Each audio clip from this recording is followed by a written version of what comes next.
To honor a man who has spent decades volunteering to build homes for others, it would make sense on his 100th birthday to build some more.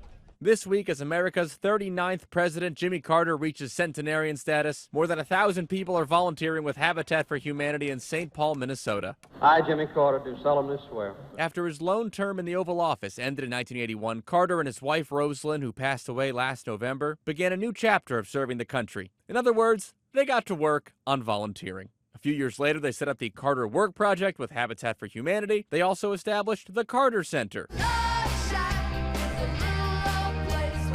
which just hosted a huge benefit concert a few weeks ago in the Georgia natives' home state. 4,000 gathered at the Fox Theater in Atlanta watching performances from bands like the Peach State's own, the B-52s.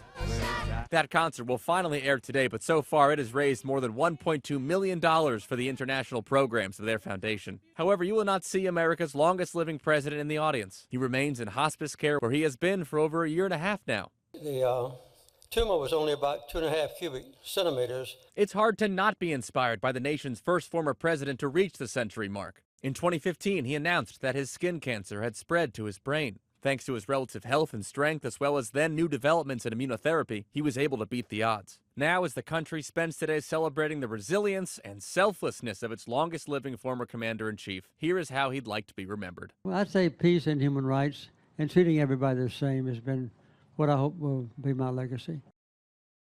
Not surprisingly, President Carter has the record for living the longest after his time in office at 43 years and counting.